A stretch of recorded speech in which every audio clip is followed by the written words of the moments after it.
Menilik sejarah perkembangan Islam paling awal di Jawa Timur, daerah Jawa Timur dan Islam merupakan dua entitas yang tidak terpisahkan.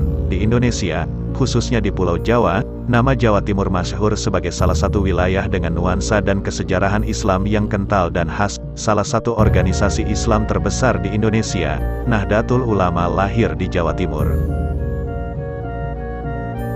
Selain tersohor sebagai tanah kelahiran Nahdlatul Ulama, Jawa Timur juga dipandang sebagai salah satu provinsi dengan jumlah pondok pesantren paling banyak di Indonesia.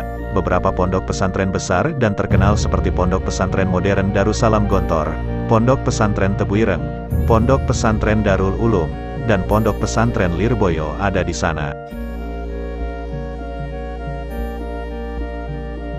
Jauh sebelum Nahdlatul Ulama dan banyak pondok pesantren itu hadir dan banyak dikenal seperti hari ini, perkembangan Islam di Jawa Timur memiliki kesejarahan yang panjang dan menarik untuk ditelisik. Pengetahuan mengenai sejarah perkembangan Islam di Jawa Timur perlu terus-menerus digaungkan supaya hakikat Islam tidak tercerabut dari akarnya. Islam di Jawa Timur memang sudah jauh berkembang dibanding saat pertama kali datang. Kenyataan itu meneguhkan bahwasanya upaya untuk menilik kesejarahan Islam di masa-masa paling awal kedatangannya senantiasa perlu dilakukan. Dari penemuan makam Islam pertama hingga dakwah Wali Songo, perakiraan masuknya Islam di Jawa Timur tidak lepas dari ditemukannya makam atas nama Fatimah binti Maimun. Makam Islam pertama yang ditemukan di Gresik itu bertahun 1082. Selain makam Fatimah, ditemukan juga sejumlah makam Islam di kompleks pemakaman Kerajaan Majapahit. Pada tahun 1349, Sultan Zainal Abidin Bahiasyah yang merupakan Raja Samudera mengutus Malik Ibrahim dan Maulana Ishak menjalankan misi dakwah di wilayah Gresik, tahun-tahun 1415 sampai tahun 1432. Menhuan mengabarkan keberadaan komunitas Muslim pertama di Jawa bagian timur. Komunitas Muslim itu terdiri dari 3 kelompok penduduk Muslim yang dari barat, komunitas Cina yang memeluk Islam, dan penduduk pribumi yang menduduki pemukiman bernuansa Islam.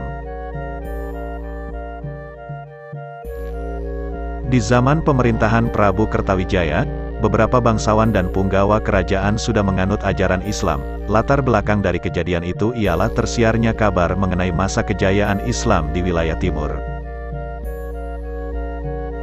Islam berjaya di wilayah Persia, Afghanistan, Pakistan, dan India.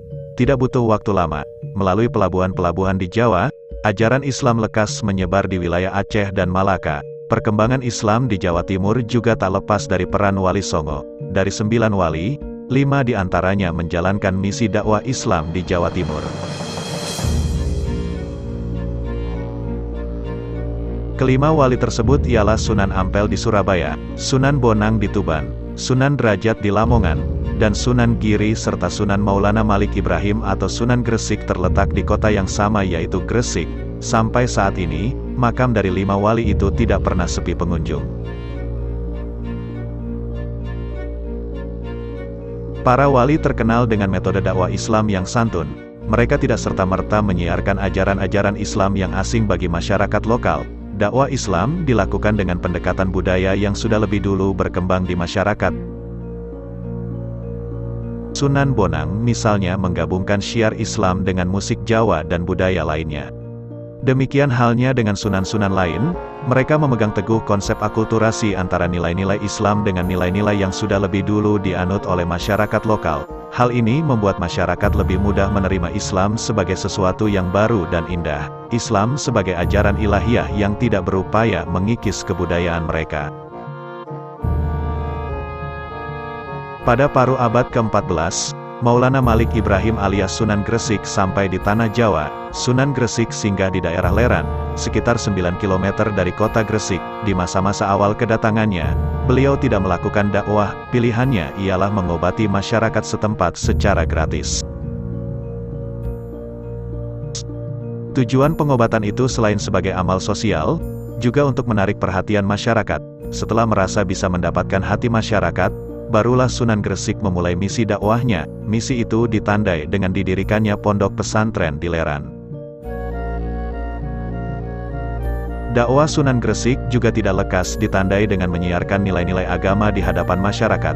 Ia lebih memilih menunjukkan dirinya sebagai kaum agama Islam dengan sikap-sikapnya, tutur bahasanya santun, sikapnya lemah lembut, menghormati kaum miskin dan orang tua, menghargai yang lebih muda, dan lain sebagainya. Sosoknya yang demikian perlahan-lahan mendapat perhatian dari masyarakat lokal yang mulai tertarik dengan Islam.